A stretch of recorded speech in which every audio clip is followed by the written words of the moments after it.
Halo? Kto tam jest? Widziałem, że wchodziłeś. Halo, towarzyszu.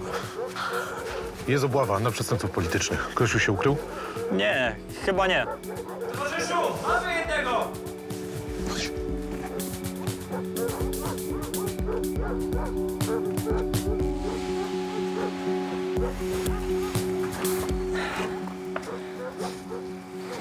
Dziękuję.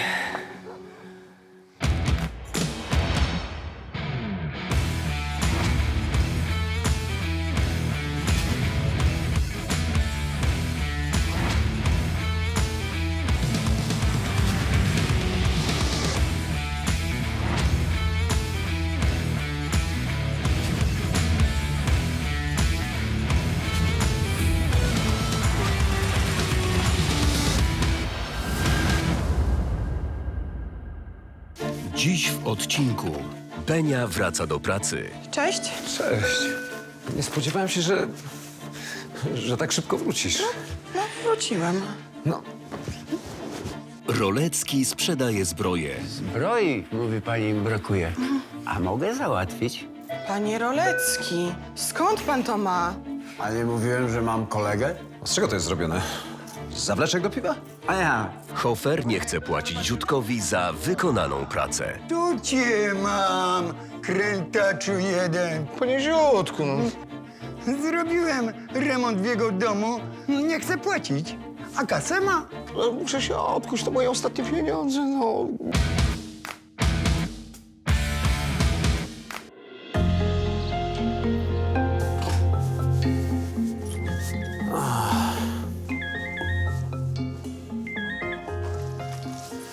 A cześć, Kazimierz. Co? No jestem już w Lombardzie, tak. A o co chodzi? Policja? A po co ma tu przyjechać policja? Jakie nagranie z monitoringu? Nie gadaj, co ty? Wycięli ci tu katalizator? Pff. Dobra, to zgnał ten monitoring i jak ktoś przyjdzie, to mu dam. Nie ma za co, cześć.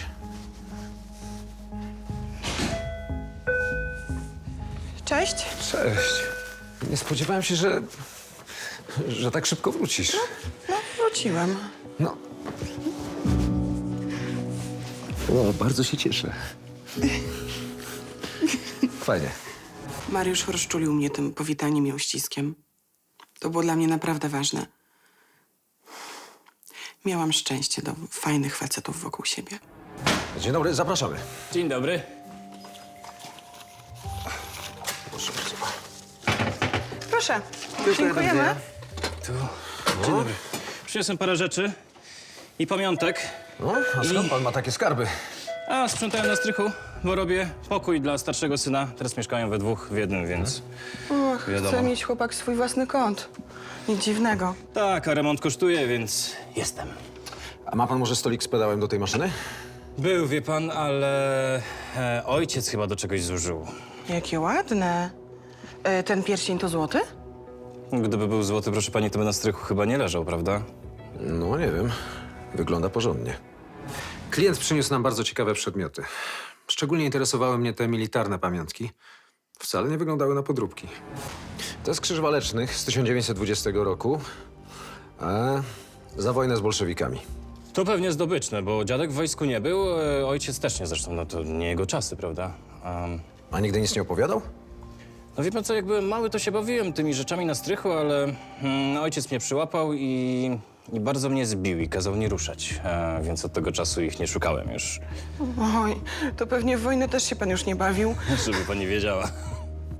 No dobrze, wie pan co? Za tę maszynę i lampę możemy panu dać 180 zł. Na pierścień? Musimy zrobić próbę kwasową, ale wygląda na złoty. Do tego herb rodowy to zawsze trochę podbija cenę. Co najmniej 1000 złotych. A reszta? Krzyż walecznych to będzie kilkaset złotych. Czapka jest trochę mniej warta, ale no, to jest pamiątka historyczna. Najlepiej będzie, jak skonsultujemy to z rzeczoznawcą. I on to wszystko wyceni. Tak. A póki co możemy panu dać 500 zł zaliczki plus 180 to jest 680 zł. No ale zaraz, no pan mówił o 1000. Nie no, spokojnie. Rzeczoznawca wyceni i potem dopłacimy panu resztę. Dostanie pan pokwitowanie na wszystko, nic nie umknie. No dobra, na początku na panele podłogowe będzie. Chociaż tyle. Można dowód prosić od pana? Tak, oczywiście, już daj. Od razu zadzwoniłem do Kaweckiego. Bardzo zainteresował się tymi przedmiotami. Ja czułem, że mamy w Lombardzie kawałek historii i że zrobimy na tym niezły interes.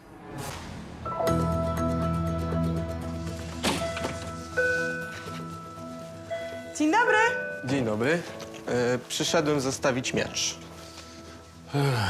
Dzień dobry. Dzień dobry. Prawdziwy? Nie no, replika. Zresztą ta z tych tańszych.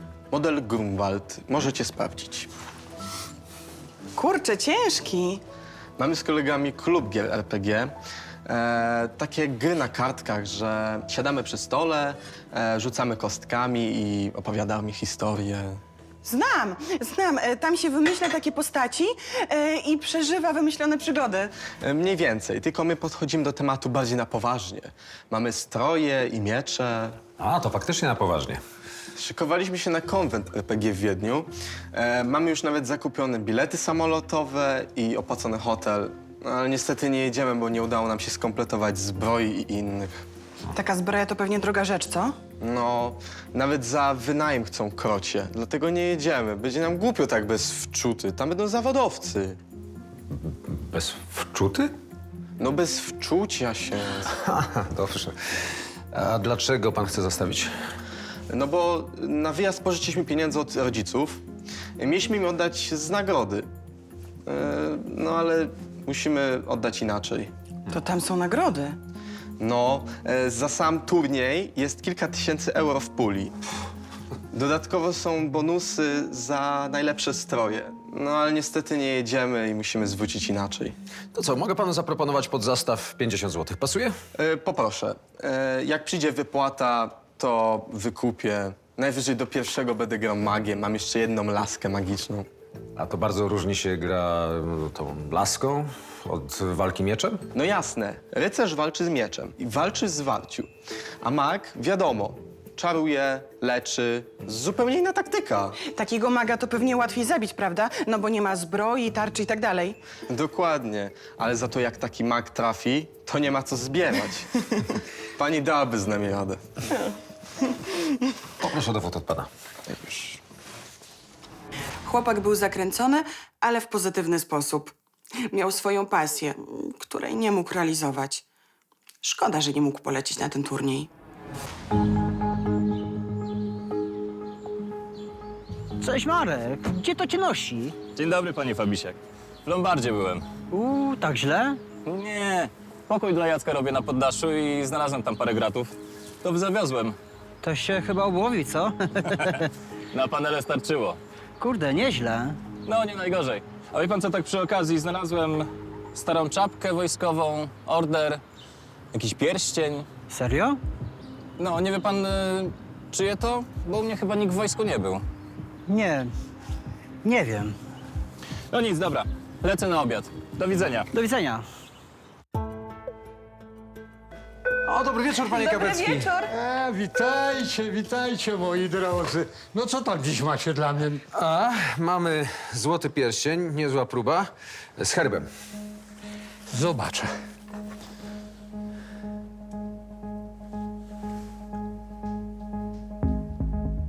No, piękny.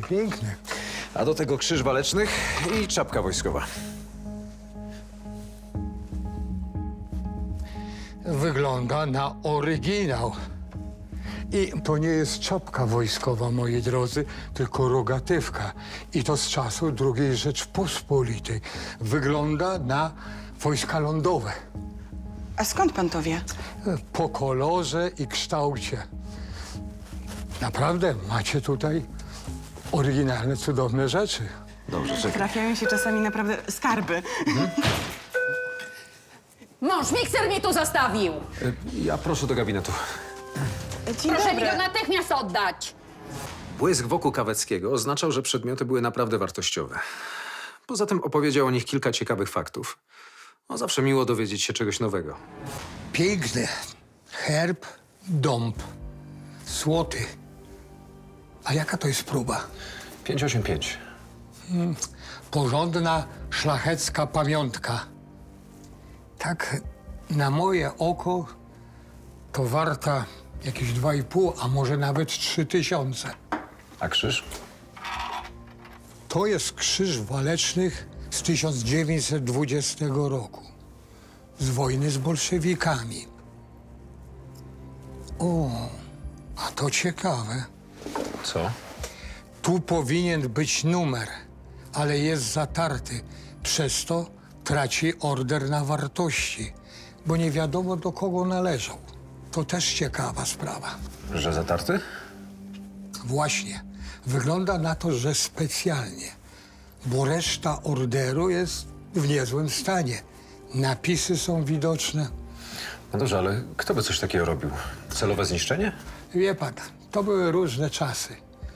Wojna, okupacja, potem komuna i posiadanie takiego orderu to nie była bezpieczna pamiątka. Dzisiaj jest wart jakieś 400, może 500 złotych. Rogatywka przedwojenna? Tak, orzeł w koronie, materiał przedwojenny. Zresztą, za komuny przecież nie mogło być korony. No dobrze, a za wszystko ile możemy dostać? Myślę, że nawet kilka tysięcy, ale muszę dobrze się przyjrzeć, popytać, ale najbardziej to zarobicie na tym pierścieniu. Przeczucie mnie nie myliło. Te przedmioty były sporo warte i miały sporą wartość historyczną.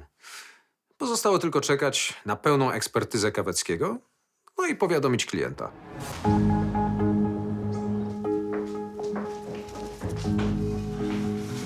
Wszystko wniesione. Podłoga będzie cacuszko. Myślałam, że dostaniesz za to więcej pieniędzy. Będzie więcej, jak ich spec wszystko wyceni. A przy okazji przywiozę jeszcze jakieś inne rzeczy tam. Jakie? No, na strychu jest na przykład stary magiel i pewnie jakieś staracie się znajdą, no. A ta lampa i ta maszyna im się bardzo spodobała. A w ogóle, gdzie są dzieciaki? U pana Ambroziaka. Pomagają drewno przerzucać. O, Cześć, tato. cześć. Dzień dobry, oddaję moich pomocników. Dziękuję. Nie ma problemu. Niech się uczą, że sąsiadom trzeba pomagać. No, ale wy jesteście brudni. Chodźcie się myć szybko, będzie kolacja zaraz. Do widzenia. Ty, słuchaj, podobno masz jakieś rzeczy z II wojny, prawda to? A skąd pan to wie? No jak to skąd? Ludzie gadają. Nic się nie ukryje, tak? A może wie pan, do kogo one należały? Bo u nas dziadek chyba nie służył w wojsku, prawda? Nie służył, ale byli to kiedyś partyzanci. Po lasach się ukrywali. Żołnierze wyklęci. Tak? Nic o tym nie wiedziałem. I dobrze. Czemu? A po co do przeszłości wracać? Dobranoc. Dobranoc.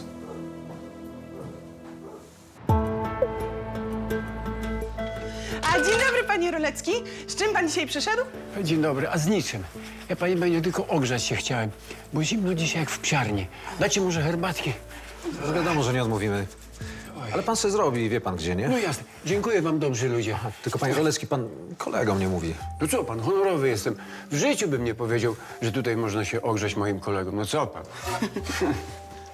O, jaki klawy gadżet. Co, prawdziwy? Nie. To replika. Przyniósł taki chłopak, który z kolegami gra w gry i oni się tak w czasie tych gier wczuwają bardzo w postaci. Aha, no i co, okładają się takimi? No skąd? No przebierają się za rycerzy. Mieli nawet jechać na taki specjalny konwent, ale nie starczyło im pieniędzy na zbroję. No to przyszedł zostawić ten miecz, żeby oddać rodzicom za przygotowania. Zbroi, mówi pani, im brakuje. A mogę załatwić? Co, ma pan znajomego płatnerza? Płatny to on rzadko bywa, ale zbroję robi. A macie może namiar na tego chłopaka? No pewnie. Aha, no to powiedzcie jemu, żeby był jutro tutaj z samego rana, a nie pożałuje. Tylko muszę to załatwić. No. A herbata? Tam herbatka. Najważniejszy jest biznes. Panie Meniu, następną razą. Do widzenia. Do widzenia. Nagłe wyjście pana Roleckiego nie zwiastowało niczego dobrego. Czasami kończyło się to śmiesznie, a czasem tragicznie. Pozostawało mieć nadzieję, że tym razem będzie to pierwsze. Cześć. Chodź, Beńka, bo padam z nóg. Już kończymy, prawda? No już po czasie, tak. Aha, miałem wziąć jakieś nagranie monitoringu z prawa katalizatora? A, masz rację. Dzwonił Kazimierz, czekaj. Jest. Masz. A, słuchaj. Co z Robertem? Podobno zatrzymali go. Wiesz, no, nie mogę o tym za bardzo gadać. Żonie nie powiesz? Był anonimowy telefon, że w samochodzie są narkotyki, a potem okazało się, że to samochód Roberta. To może ktoś podrzucił? No może, no, to była część zaginionej partii ze śledztwa policyjnego sprzed kilku lat. A skąd to wiesz? No bo były spakowane w specyficzny sposób, tak jak tamta partia. Dokładnie tyle brakowało. No, porównaliśmy zdjęcie z tamtej akcji. Ta sama robota. Czyli co, myślisz, że to Robert? Wiesz, no, nie wiem, no, sprawców nie ujęto, a śledztwo się urwało. No, a Robert pracował przy śledztwach narkotykowych, więc wiedział co i jak. Nie chcę się wierzyć. Wiesz, no, tym bardziej, że to było przed jego przybyciem. No to raczej nie mógł mieć z tą sprawą nic wspólnego. Wiesz, no, trudno powiedzieć, no, przeniósł się do nas z powodów osobistych. Nic o sobie nie mówił, no, a potem znajdują u niego narkotyki. Nie. To jakaś bzdura. Wiesz, no, ja nie twierdzę, że jest winny, no, ale no, nie takie kwiatki widziałem w naszej robocie. Obowiązywało domniemanie niewinności wobec Roberta, jednak Beton miał rację. Fakty były przeciwko niemu. Pozostawało czekać na wyniki śledztwa.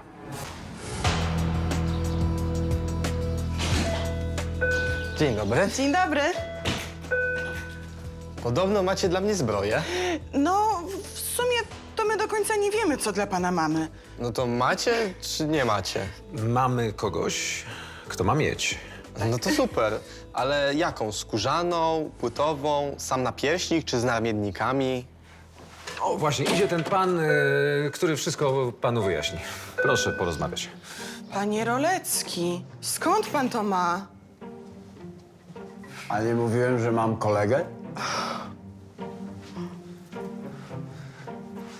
Panie Rolecki, ale...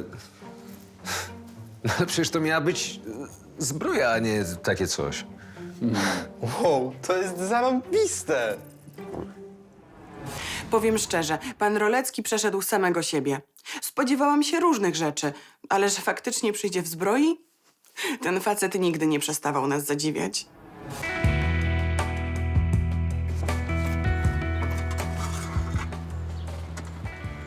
To się nada? Nada, to szczypce kowalskie dziadka. Dziadek był kowalem? Nie, ale pomagał Kowalowi. Potem w Fegerze dostali maszyny, traktory i nie trzeba było kowala, tylko mechanika. Podobno partyzanckie skarby wywozicie. Odkąd partyzanci mieli skarby? Odkąd nam wieś przeszebrowali, mój ojciec do śmierci ich wyklinał, że nam zabrano złoty krucyfiks. A nam ziemniaki pod bronią wynosili. Co wy mówicie? Rodzice nam powiadali, tamci za rzeką z Michałowic to im pomagali, a my nie, to mścili się. Ale co ja mam z tym wszystkim wspólnego? A to, że masz więcej partyzanckiego towaru, oddaj, to nasze rzeczy są. Bo póki ty masz pamiątki, w waszej rodzinie nikt nie walczył. Wsi nie oszukasz. Pokaż, co tam wywozisz. Ładniesiak, zostawcie go! To idzie o sprawiedliwość. Gówno widzieliście, gówno się znacie. Tam, na wieś, to wasze miejsce pod sklep. No chodź, Fabisiak, i tak dowiemy się, co on tam ma. Chodź. Panie Ambroziak, o co im chodzi? Tam, głupi ludzie. Z czego to jest zrobione? Z zawleczek do piwa? A ja? Ale ten pana kolega to sam to zrobił? Tak? Zdolna bestia, co? I to jak? To jest ekstra. No tak, ale sam pan powiedział, że to jest poważny konwent i że bez profesjonalnych strojów nie pojedziecie. No co, odpowiada panu to? No tak, ale liczy się też kreatywność i poczucie humoru. A, widzicie? Kreatywność i poczucie humoru. To cały pan. Jakbyśmy mieli takie zbroje, to wygrano mamy w kieszeni. Ile pan za to chce? 1000 złotych. Za dużo. Co? Panie, to ciężka robota była. Wypić tyle piwa. A robocizna? 100 złotych. Co? Że od razu jak człowiek biedny, to go na szaro, co? Nie, 300. 200. Więcej nie mam.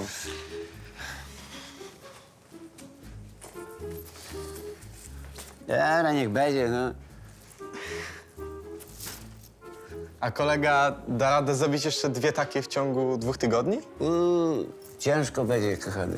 Z robotą. Nie, z materiałem, wiesz. Materiał załatwimy, spokojnie. A? No to okej. To super, na jutro wszystko przygotuję. Hejre. Poproszę swój miecz, wracam do gry.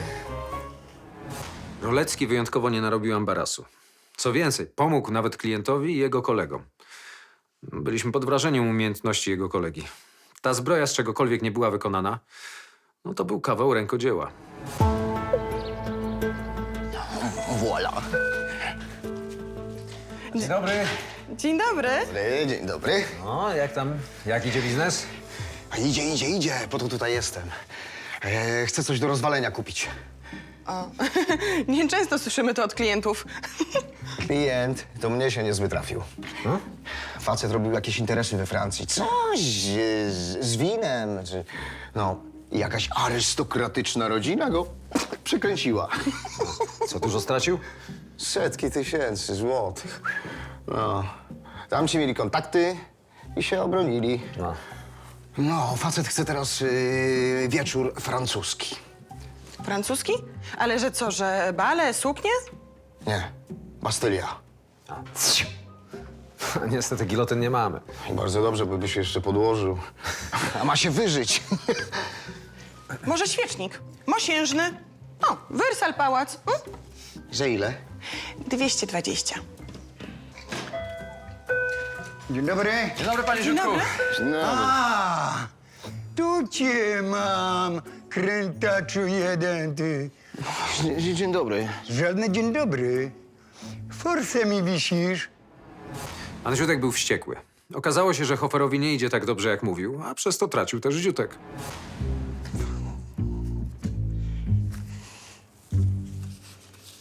Aha, jeszcze 200. Panie Ziutku, no. No, widzicie? Zrobiłem remont w jego domu, nie chce płacić, a kasę ma. No, muszę się odkuć, to moje ostatnie pieniądze, no. Coś do rozwalenia muszę kupić. Klient nieźle płaci, no zwróci się. To idź pan na złom, tam znajdziesz. I na złomie nie znajdę tego, co chce klient, no. O, i resztę panu zostawię. No co? No ale co ja za to kupię? To jest... I tak zostawiłem z dobrego serca. A teraz poproszę krętarkę. Tą, co ostatnio oglądałem. Wiem. No, No co pan, a nie lepiej w markecie budowlanym kupić? tutaj taniej, a poza tym już się przyzwyczaiłem tutaj przychodzić. To może jednak pan mi trochę odda. No to 400 to za dużo na wkrętarkę nie potrzebuje pan, no. Za co? Po starej znajomości. Po starej znajomości. Może pan mnie odda całość. No co? Widzi pan? Kij ma zawsze 2 końce. No tak, tylko dlaczego ja zawsze dostaję tym zaostrzonym? Po prostu w sercu. Racja była po stronie pana Ziutka. Wykonał pracę i należała mu się zapłata. I tak chciał pójść Hoferowi na rękę. Biznes to nie sztuka. Kasa musiała się zgadzać. Benia, chodź zobacz. Proszę postawić. O.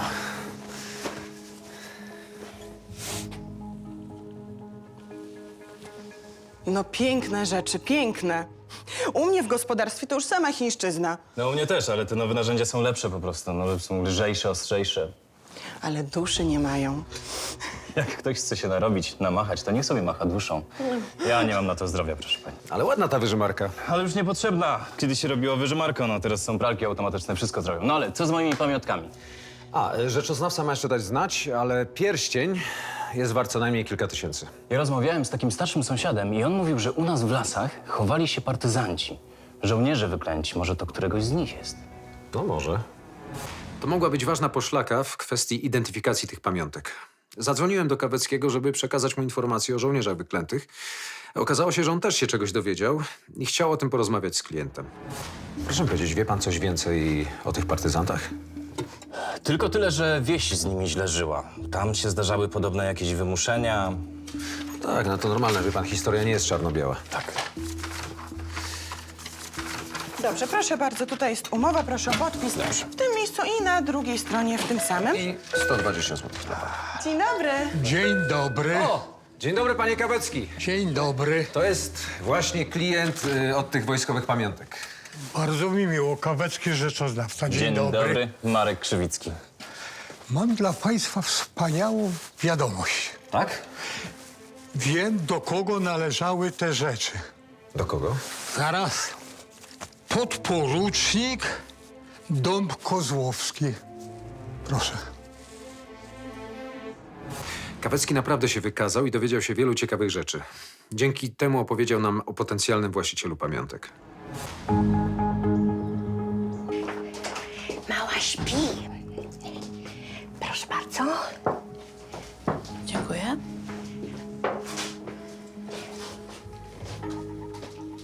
O, witam sąsiada. Co pan taki zdziwiony? Bo nigdy pani u nas na kawie nie widziałem. To nie można coś zmienić? Nawet trzeba. Mąż po prostu się zdziwił. Poprawiło się u was? To wszystko zasługa Ziutka. Ja musiałam się zwolnić z pracy ze względu na małą. Ale teraz mój mąż zarabia. No właśnie, zarabia. No tak. A o co chodzi? Nie no, o nic. No przecież widzę. No niech pani powie. No dobrze, chciałam spytać, czy 500 zł byście nie pożyczyli? Aż tyle? Żeby pożyczyć? To my nie mamy. No, ale tamta rodzina wam pomaga. No też są dziadkami, to pomagają. No to pieniądze macie. Nie wzięliśmy od nich ani złotówki. No właśnie widzę.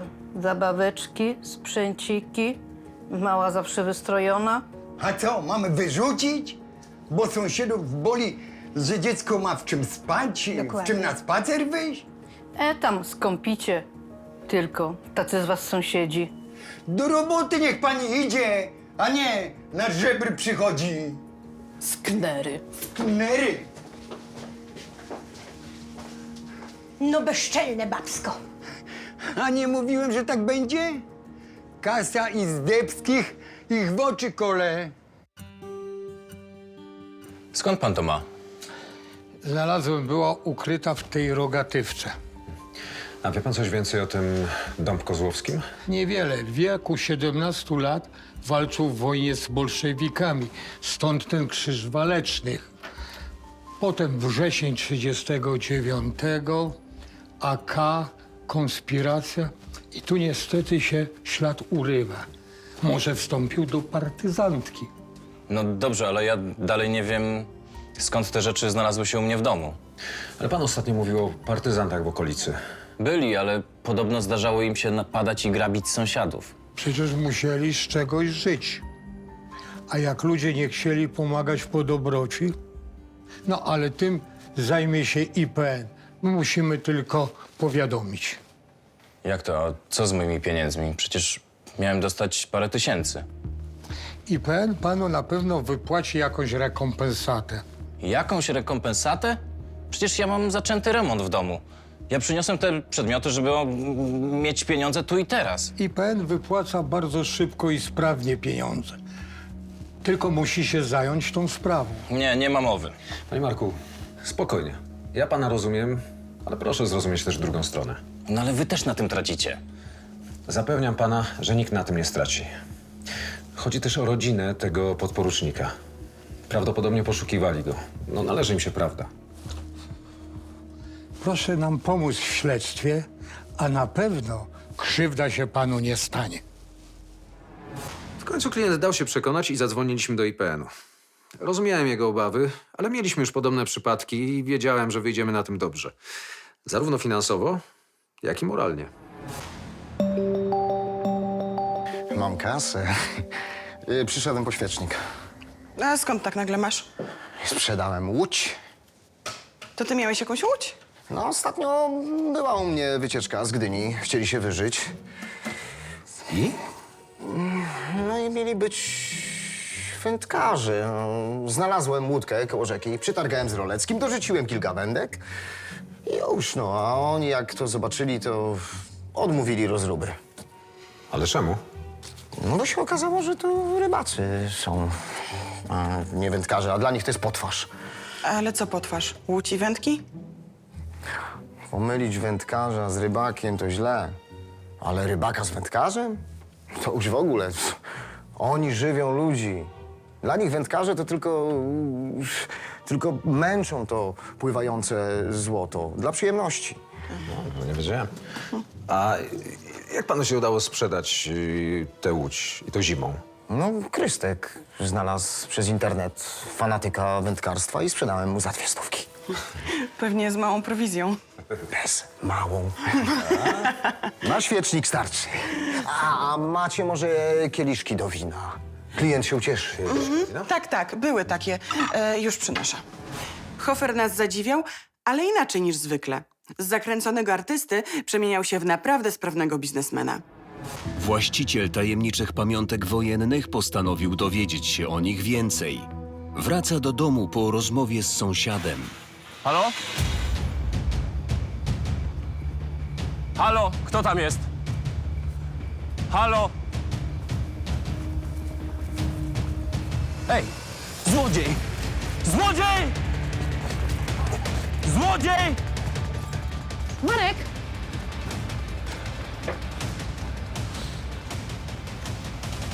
Kurde, zwiał mi, no. Kto? Złodziej był w stodole, no. W stodole? Czego tam szukał? Skarbów wojennych. Co za bzdura. Ludzie to mają nierówno poukładane. No niekoniecznie. Co ci Ambroziak powiedział? Że w czasie wojny i później było tutaj wiele grup partyzanckich. Jedni dobrzy, drudzy gorsi. Wielu miało z nimi na pieńku. I co? Dziadek miał przyjaciela wśród partyzantów. Bardzo dobrego człowieka, któremu pomagał do samego końca. I co? Nie za darmo niby, tak? Ludzie tak twierdzą. Ale Ambroziak mówi, że za darmo, że on nic nie miał. Tylko to, co znaleźliśmy na strychu. Następnego dnia w Lombardzie, dzięki staraniom Kaweckiego, zjawił się inspektor z Instytutu Pamięci Narodowej, który miał poprowadzić śledztwo. Teczki podporucznika Dąb Kozłowskiego. Proszę, niech pan siada. Miał status buntownika. Był wyklętym. W 60 roku uznali go za zmarłego. I stacjonował w naszej okolicy. No, był tutaj gdzieś widziany. Ostatni raz w 57. A ja słyszałem, że podobno ostatni niezłomny został zamordowany w październiku 63 roku. To była propaganda. Propaganda? Państwo miało poważniejsze problemy. Poznański Czerwiec, powstanie na Węgrzech, 68, Czechosłowacja. Mieli kilku ganiać po lasach, kiedy im się miliony buntowały. No właśnie. A wie pan, ostatnio czytałem o szczątkach niezłomnego, który ukrywał się do 82 roku. A może ten nasz porucznik też tyle wytrzymał? To musimy ustalić. Dlatego chcemy prosić o adres waszego klienta i przekazanie przedmiotów. No co potem? Przedmioty zbadamy. Chcemy też dokonać oględzin u waszego klienta i zaczynamy śledztwo. Proszę pana, ale my już zapłaciliśmy za te przedmioty, no 500 zł. Nie możemy wam tak oddać za darmo. Ktoś się do pana zgłosi i wystawi pokwitowanie. Może tak być? No dobrze, może być. Ale chciałbym pojechać z wami, bo jednak zapłaciłem za ten zestaw. Może jeszcze coś tam do niego będzie. Wiem, że wychodziłem na materialistę, ale musiałem tak robić. Historia historią, ale zainwestowaliśmy w te przedmioty i musiałem dopilnować, żeby na nich nie stracić. Hej, Ziutek, chodź tu do nas. Patrz, jakie panisko. Kolegów nie poznaje. Patrz, Co jest? poszedł do pracy i woda sodowa do główki włożyła. Idziemy się ogrzać. Dołożysz się po starej znajomości? Nie piję i nie dokładam. A kto mówi o piciu? Jęczmień na gut jest dobry, nie? Twoja stara miała jednak rację. No jak nie? On uważa się za kogoś innego, a przecież jest taki sam jak my. Dokładnie. Chyba w lustrze się nie widzisz. A tak propos, Ziutek, toś ty powinien w mordę dostać. Czemuś moją żonę z domu wyrzucił? Bo na żebry przyszła. Tak, to tu żebrze. A ty niby co robisz? Widziałem tych drugich dziadków, jak szli z prezentami. Nie wasza sprawa. Jak nie nasza? Taką furą przyjechali, tylko w kapciach do niej skakiwać. I to o żebraniu mówi. A ty za żebry to powinieneś dostać w łeb. Dzień dobry. Dzień dobry. Przynieśliśmy puszki na zbroję. Ale dlaczego tutaj? No, pan Rolecki powiedział, że tutaj najlepiej. Co? To jakiś żart? No nie, podobno Lombard jest w idealnej odległości od pracowni naszego mistrza płatnerstwa. Mówił też o łańcuchu dostaw. No ale to nie może tu zostać. Niech pan negocjuje z panem Roleckim.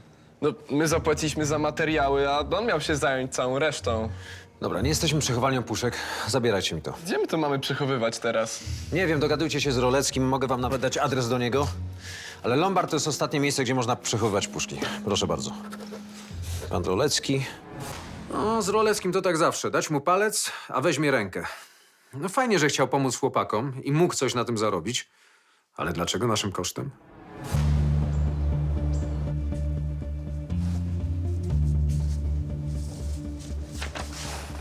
Znalazł pan coś? Nie, nic konkretnego w tej sprawie. Mówiłem, że nic więcej nie mam. Rozumiem, ale musimy się upewnić. Czy jeszcze jakieś inne skrytki przychodzą panu do głowy? Wszystko wam pokazałem. Ja nie wiedziałem nic o żołnierzach wyklętych. Nikt w rodzinie nie mówił, że ktoś tutaj się w ogóle ukrywał. No i co? I nigdy pan nie słyszał o podporuczniku? No nie, dopiero wczoraj się dowiedziałem. To nic nie zmienia. Będziemy musieli ten teren dokładnie przebadać. Co to znaczy? Zespół ludzi, wykrywacze metali, inne rzeczy. Będziecie tutaj kopać? Możliwe. Dlatego tak ważne jest, żeby powiedział pan wszystko, co wie. Wiem tylko tyle, co mi sąsiad powiedział. No a sąsiad? Sąsiad wie o sprawie? Wie, dużo. No to zawołaj go pan. Początkowo sprawa interesowała mnie głównie biznesowo. Ale potem byłem ciekaw też tych sekretów, które kryło to gospodarstwo. Okazało się, że dużo tam się działo. Nietrzeźwy. Jaki nietrzeźwy, no. Zaczepili mnie na dole. Menele jedni. Ale co się stało? Zazdrości, że nam się powiodło, a im nie. Nieroby jedne. Ojej. Głupia sytuacja. A to dla Ines? Tak, owszem. Może troszkę mniej tych prezentów, co? Ale dlaczego? No bo ludzie gadają, że żerujemy na was, że nie potrafimy zarobić na wnuczkę i że łożycie nie tylko na wnuczkę, ale i na nas. No ale przecież to nie dla państwa, no przecież to jest dla małej. Państwo to wiecie, my to wiemy, a ludzie i tak gadają. Ale skąd mogliśmy wiedzieć? No przecież to nie nasza wina. No pewnie, że nie. Wiemy, że chcecie jak najlepiej dla Ines. Prawda, Ziutek? No tak, no. Tutaj biegało wiele band, a pamiętam, że zawsze był strach, bo nie wiadomo było, kto przyjdzie. Jak to nie wiadomo było? Bo byli jakobcy, co akcje przeciwko milicji robili i zwykli bandyci przebrani w mundury partyzanckie i grabili na ich konto. Ale co z podporucznikiem? Jak się tutaj znalazł? W latach 50. przyszło NKWD i jego oddział tutaj zagnali. A podporucznik schował się w stodole Jaromira, twojego dziadka. Gdzie? Tutaj? Tak, tutaj. I podporucznik dał mu swój pierścień rodowy, bo go ukrywał przez cały czas. No a co z resztą jego oddziału? Wielu wtedy złapali. Podporucznik został sam. Zaprzyjaźnił się z dziadkiem Jaromirem i dziadek mu pomagał. W jaki sposób? No jak to? Dawał jeść, ukrywał. Podporucznik płacił, dopóki miał czym. A później zresztą i tak dalej się opiekowali. Tak do lat 60. A co z amnestią z 47? Nie chciał się ujawnić? No nie chciał się ujawnić, bo wiadomo jak było. Ludzie różnie gadali. Później podporucznik odszedł. Nie. Do 68 roku się ukrywał. Co pan mówi? No. 23 lata od wojny? Tak, dokładnie tutaj. O tym się zresztą w ogóle nie mówiło, a później zmarł. No i tak się jakoś to wszystko rozmyło. Ale jeśli rzeczy pana Dąb-Kozłowskiego są tutaj, to gdzie jest jego ciało? No tutaj. Sam go pomagałem chować.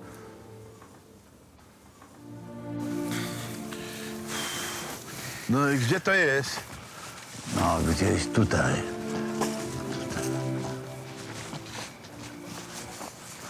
Gdzie? O tu? No tu go gdzieś pochowaliśmy. Tu jest jego grób. I tak pochowaliście bohatera. No takie czasy. Pan coś o tym dobrze wie. Niesamowita historia. Nie chciałem osądzać podporucznika, ale jedno musiałem przyznać, że był przykładem wielkiego honoru i poświęcenia dla sprawy. Człowiek ciężkich czasów. Ineska, powiemy babci i dziadkowi papa? Papa? Papa? Papa? Musicie państwo do nas częściej wpadać i na dłużej. Oczywiście, niebawem lecimy do Pragi, bo mamy bilety na świetną operę. Ale po powrocie zaraz wpadniemy. No, Już jesteście. tak, jesteśmy, ale tam na miejscu to się jeszcze będzie działo. Słuchajcie, a gdzie mamy te pamiątki od klienta? No, w magazynie. To trzymajmy je gdzieś pod ręką, bo ktoś z IPN-u ma się po nie zgłosić. Dadzą pokwitowanie. Myślę, że po tym, co zobaczyliśmy, to zjawią się szybciej niż później. A co tam się stało? Pan Marek nawet nie wiedział, jaka historia przetoczyła się przez jego obejście. Podporucznik Dąb-Kozłowski ukrywał się w jego stodole, a dziadek pana Marka mu w tym pomagał. A, i dlatego zostawił te przedmioty? No, nie do końca. Dziadek Marka miał je przekazać rodzinie podporucznika już w wolnej Polsce. No, ale niestety były jakieś zawirowania i do tego nie doszło. Ale przynajmniej znaleźliśmy grób bohatera. Gdzie? Obejściu pana Marka, bo tam go pochowano. Niesamowite. To i tak był duży sukces, bo trudno było znaleźć niezłomnych, szczególnie tych zamordowanych przez UB albo ukrywających się. No, a ilu zmieniło nazwiska? I tam sobie żyło, milcząc o prawdzie? Otóż to, pan Ambroziak miał rację. To były naprawdę straszne czasy. No chodź, Rysiu, zapraszam cię na koniaczek. Chodź tu, Rysiu. Dostaliśmy pokwitowanie, a IPN od razu zaczął śledztwo. Dość szybko udało się odnaleźć rodzinę podporucznika i przekazać jej prawdę o bohaterskim przodku.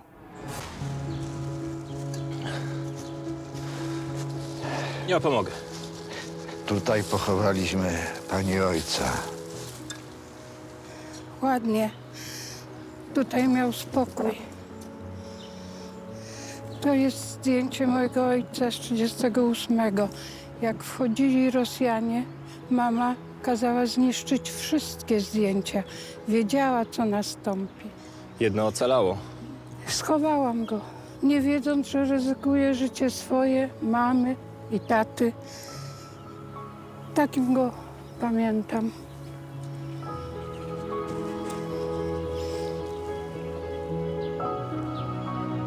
Jakim naprawdę był mój ojciec? To był niezłomny, naprawdę niezłomny człowiek.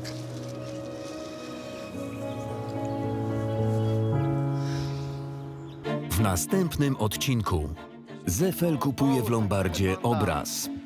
Tu jest fajna rzecz. O, proszę bardzo, wiele za to się cenicie. 600. W dekel wam pizło. Patrycja pociesza Martę. Ja wiem, że staracie się ostatnio mnie rozweselić, ale ja naprawdę świetnie sobie daję radę. Maciek nie może zdecydować się na wyjazd do Weroniki. Tylko czekam na odpowiedni moment.